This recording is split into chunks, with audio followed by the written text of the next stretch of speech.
In today's video, I'm taking my painting skills to the next level in order to recreate one of the most iconic T-Rex artworks from my childhood. Stick around to the end of the video to see that final reveal. Hey guys, I'm GarrytheGremlin, but I can't deal with that now because today, we've got my most massive repaint so far. Check it out, the Creative Beast Studios 1/18th scale T-Rex. This is a giant figure and usually very expensive. Oh my God! Now, thankfully, this video was possible because of today's sponsor. Oh crap, I forgot to get one. Well, this one's just on the house then, but it's not that bad since this figure is currently in stock and half off on the official Creative Beast website. Wow. Good news, gang. I didn't have to sell my gallbladder after all. Let's get on with it then. This is an absolutely ginormous box fit to hold this Tyrant Lizard King. It's got some details around the back listing features of the figure, and it includes this little asterisk saying paint not included. Well, it's a good thing I'm here. Opening that big box up, you get two separate plastic trays holding a ridiculous amount of parts and accessories. What better to match a ridiculous amount of accessories other than a ridiculous amount of paint? I'm not even going to go through all of them, I don't think we have that long. These are just the cheapest apple barrel acrylic paints I could get. Got them at Walmart, and all my tools and painting supplies I'll use in this video are from there as well. Just to show that there's nothing stopping you from making your own repaints or customs. Even the cheapest materials can make a masterpiece. Now that we got all that out of the way, it's time for a little T-Rex yoga. Ooh. This may look like I'm about to torture him, but this happened to be the best pose to get this fella in order to get access to all those little hard to reach nooks and crannies because of this figure's articulation. To start the painting process, I'm going to be laying down a ton of this antique parchment color. Now, I am one who really enjoys freehanding it and coming up with something on the fly. Anyone else remember back when Jurassic Compound would say rule of cool? God, I miss that channel. It was such a great inspiration to me. It's been a year, Daddy. I really miss you. Anywho, that's usually my flow for these things, but today, I've got a specific design I'm going to actually try to recreate. If you were a dinosaur-obsessed kid in the early 2000s, you most definitely saw this T-Rex illustration somewhere or another. I specifically remember a National Geographic book I had with this illustration on the front, but I'm sure it showed up everywhere. This artwork was created by paleo artist extraordinaire Franco Tempesta, and a little more digging found something I find really cool and sweet. Across Franco's entire career, it seems that every time he's painted a T-Rex, he always uses this exact color scheme. Whether it's feathered or not, egg or adult, it's always this vibrant and iconic design. That's really cool to me. It's so neat to me that across Franco's entire portfolio, you consistently see the same dinosaur design, but that over the years, you can also see it evolve with the current understanding of Tyrannosaurus science. That's why I had to go with this deco since it means so much to me.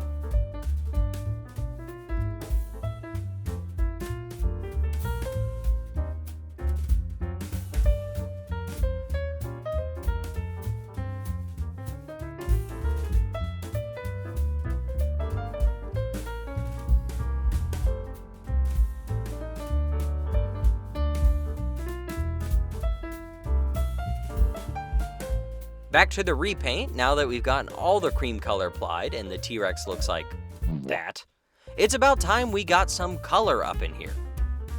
I say that like tan and gray aren't valid colors. Tan and gray are valid colors. But this is some of the apple barrel flamenco red mixed with the burnt umber. I'm going to be using it as the foundation for an orangish color later, but I wanted to start with a darker undertone, so we're going to be covering the entire guy with it. As we do so, I'm going to take a quick break and let you guys listen to some of that nice copyright-free YouTube music.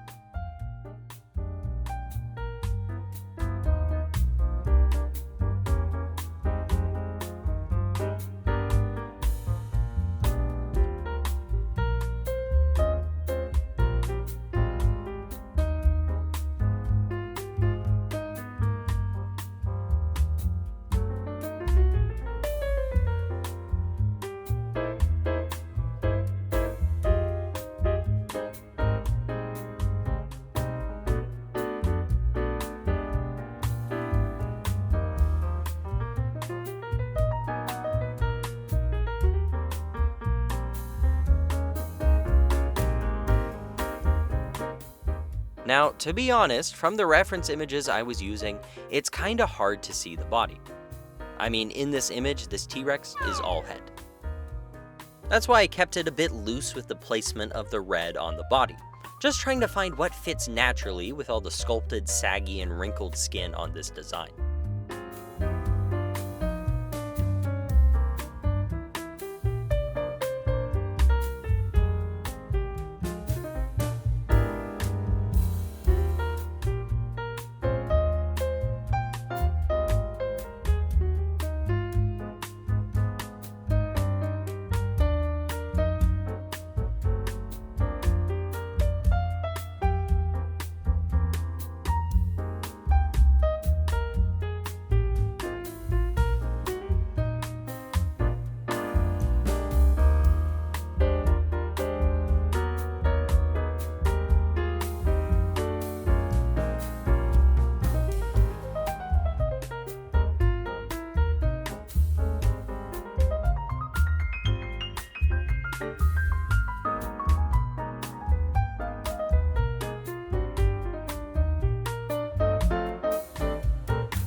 The head was an area I went especially light on with this dark red mix, since so much of it is going to be covered up later with all the intricate face patterns.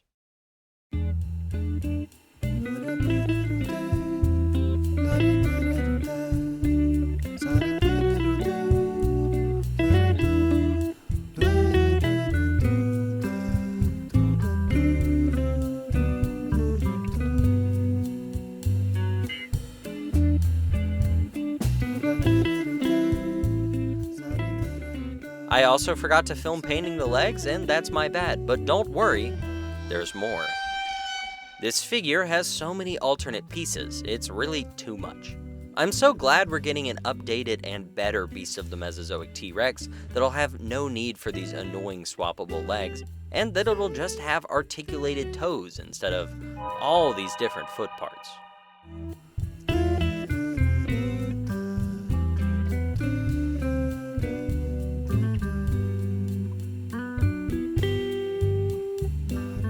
Alright, here we go, and that's the progress so far. Clifford the Big Red Rex over here, am I right? You can see I went in off camera and tried my best to match the exact facial markings. They're a little messy, but the good news is we have lots more paint to touch them up with. I can tell you though, I was not looking forward to having to paint every single one of these damn feet to look identical. I don't know how those factory workers do it. Now, to start lightening up strategic spots on the Rex, I mixed some of the darker flamenco red with the much brighter flag red, and just went around filling in areas that needed touch-ups or areas that I thought could use a brighter color.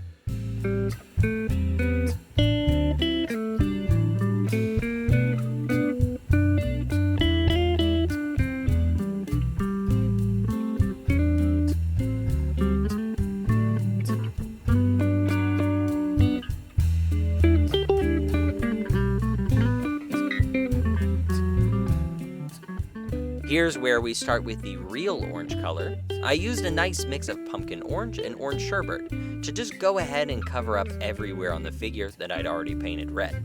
There's a lot of going back in and painting the same areas you've just painted with this, but it helps to add a lot of depth. I didn't go over it too heavy as to completely cover it up, but not really light enough that you'd call it a dry brush either.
I made sure to have just a little bit of this orange color come out from under the dark red and interact with the cream underbelly.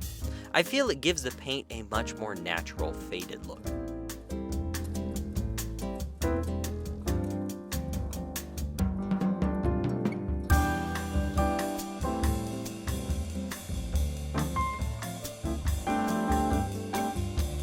I also went much heavier with the orange on the tail. To be honest, I think I was just almost done with the orange mix on my palette and wanted to use all of it, but also, I think it ended up looking good.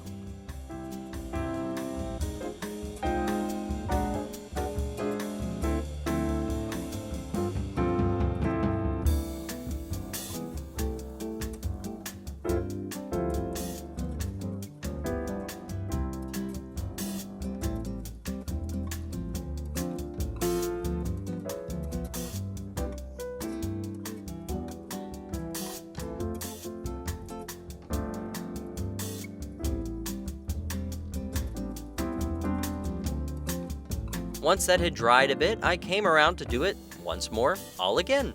Here we've just got the orange sherbet, which was the lighter of the two previous oranges, mixed with the slightest amount of a tan color named light mocha.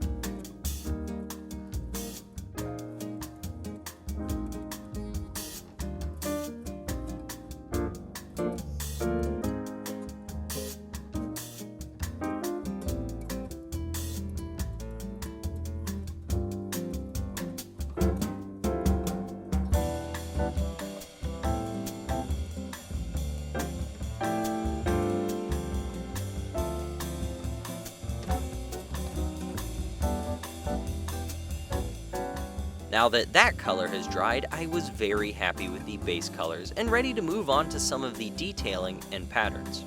There are a lot of patterns here, so that's going to be the longest part of this process. That is, besides painting all those damn feet. But more on that later, because here right now I've just got this simple orange sherbet, on its own this time, and am using it to imprint some subtle striations and highlights to the orange parts of this dinosaur. I think it'll look very nice if the orange color of the Rex is also very detailed and complex underneath all the big and busy patterns that are going to come on top of it later.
Here I took just a wee bit of bright yellow to add the faintest bit of bright color to the anorbital fenestra.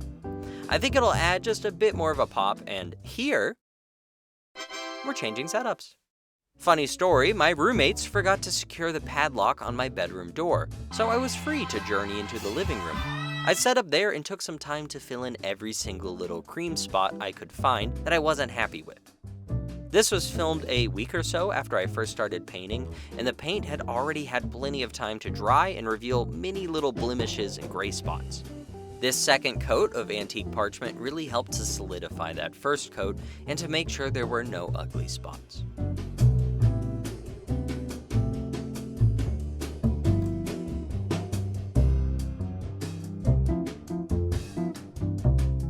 Then it was time to really hold my breath and make this big leap to put down the foundation for all the patterns that would need to go on this guy. It's gonna look sketchy here for a second, but just hold your breath and trust in Gary as we use this light mocha to outline these stripes.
I really like how blobby and abstract these spots are on the figure. I don't think stripes are necessarily a bad look, but it's too easy to just get caught up doing the same stripes it seems that 90% of other dinosaur designs have. I think that's why I really like Franco's T.rex design, because it manages to have stripes, but still balances them in a creative way where they feel fresh and fun. That all being said, for the tail, I will just be doing your bog standard striping. Deal with it.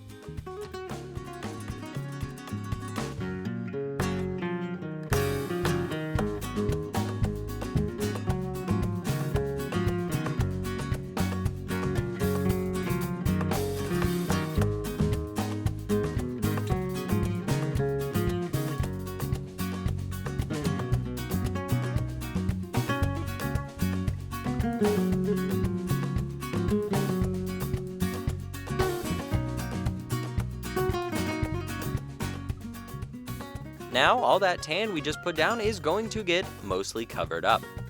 The artwork has these bluish-gray stripes outlined with a thin tan line.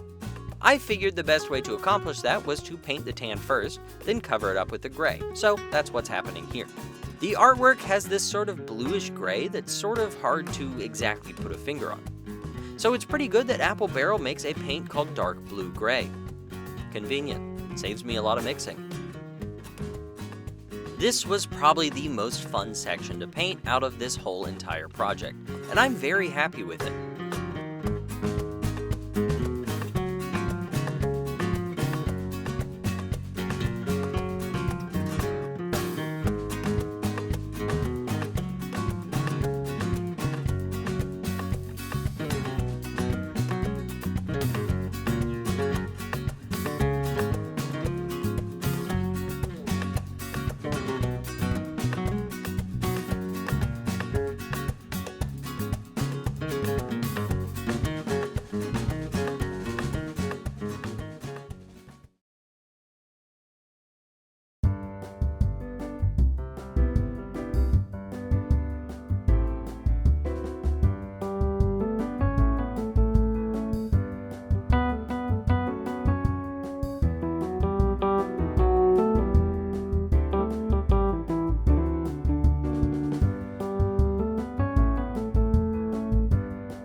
Now, because I am stupid, I did forget to film the part where I mixed the dark blue gray with the light mocha to create this very light accent gray, and I also did not record when I lightly applied it around the gray sections to bring out the highlights. Now, my roommates did eventually realize that there was an asset out of containment, so we're back at the usual desk so I can take a break from the Rex to paint up its included stand. Easiest thing to do for this, as best as I could figure, was to give the entirety of it a nice dark wash with some extremely watered down burnt umber, and then to just simply wipe the paint off the areas that I wanted to keep gray as they were stone. Then I went in with a thick brush, just barely loaded up with some orange sherbet, to lightly dab it around. Now, you don't actually see orange that often in nature, on the ground at least, so I don't know what I was going for, but we're gonna call it like almost an earthy clay color? Sure. Some of this sun-kissed peach dabbed around helps to add the appearance of dead grass, which had just relatively recently evolved in the Cretaceous period, by the way. And some arbor green helps create the appearance of some live grass. I also used the green to pick out the occasional sculpted root. Kinda similar to the orange from a second ago, roots aren't usually that green, but I also didn't want to add more brown that would get lost in the color of the base, so therefore, green roots. Final touch was some pewter gray that I slapped around at these rock sections, and now it's time for some T-Rex dental work. The inside of any figure's mouth is most certainly always the hardest place to paint, but I'm actually very happy with how it turned out on this figure. It's crazy to be able to watch your repainting skills grow in real time. Back when I painted the T.rex figure around a year ago, I was way too intimidated to paint them out. Well, look at me now. Kinda look. As happy as I am with what I accomplished here, it's always so awkward to try to film the process of painting inside a mouth. Since it's so out of focus, the recap is that all I did was take some sun-kissed peach and completely coat the inside of the mouth to the best of my ability, being careful to keep a steady hand and not get any extra paint on his big T-Rex lips. While I waited on the mouth to dry, I made a stupid mistake that I do not plan on making again, and I want to warn you about right now. I've been told time and time again that if you want to paint an eye a bright color like, say, I don't know, apple barrel bright yellow, the best thing to do is paint it white first. This of course creates a super bright background for the yellow to easily adhere on. But I did not do that, so here's me struggling to get any yellow to stick to this dark gray eye socket.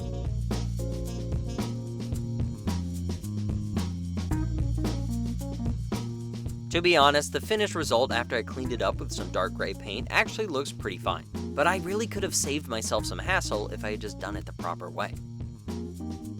Once more back to the mouth, I took a very wet and wild wash of orange sherbet and slapped it all around everywhere inside that mouth.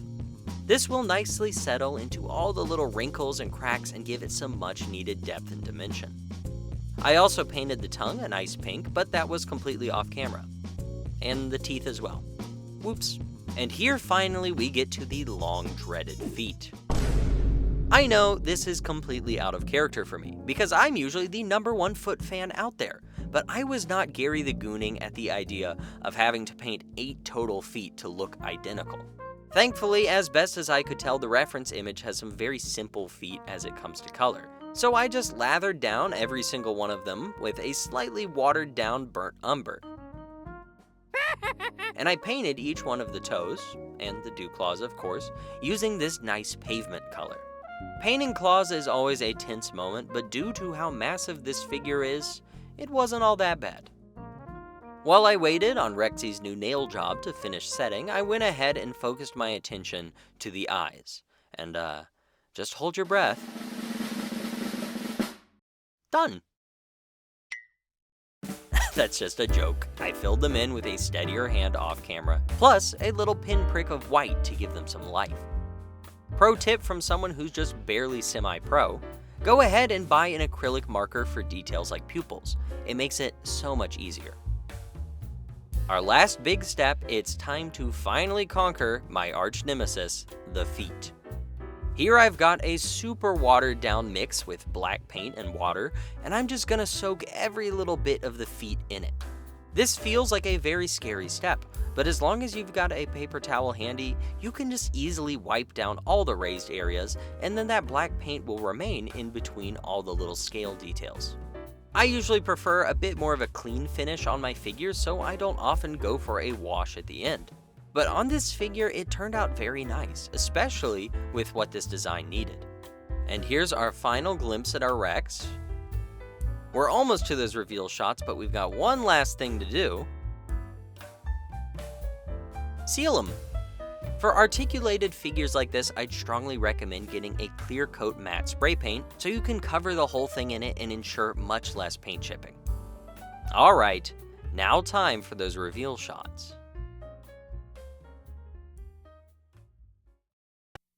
And just look at how nice he turned out. He's a beauty, isn't he? I gotta say guys, if you've never tried it, painting action figures is a really fun and rewarding hobby to get into. And I'm super glad to say I'm really proud of how I did on this figure. This deco looks so cool, and it looks really neat translated to this beast of the Mesozoic T.Rex figure. I guess while we're all here, it's my job to review the base figure as well, right? I don't know, it's definitely a rough one. I skipped out on the original release of this figure just because my main fear was that it looked like an absolutely giant, unarticulated brick of a thing. Well, I wasn't wrong. It is gigantic, and that's definitely the best thing going for it. Look at little Action Master Grimlock, and look at him next to the Rex. It's ridiculous. It's way bigger than the Hammond Collection T-Rex, and it weighs a super impressive 6 pounds. And all of those are positives. It definitely feels like a centerpiece item to any collection. But at the same time, however, super articulated this thing is not. The size and weight of it makes it super hard to pose, and then the range on most of the joints is really poor. Using those articulated legs, this here was about the most dynamic pose I could get him into. And it's just because of the limitations on the joints. The most disappointing part is certainly the jaw. It can only open this wide. Seems like a very lacking gape for an animal that had the strongest bite force of any terrestrial animal. But check out that articulating tongue, woo woo woo. Anyways, none of that is exactly a deal breaker because this figure is still super impressive. Better yet, for the price of $99.99 USD, I'd say more than worth it for the size and mostly the repaint experience. Even if the figure isn't a 10 out of 10, it still looks super amazing posed up with its mortal enemy. It's so cool to have these two Cretaceous titans able to square up against each other in my display. I love that. And most of all, I'm really happy with this awesome repaint and all the cool details I was able to fit into it. This custom was a labor of love.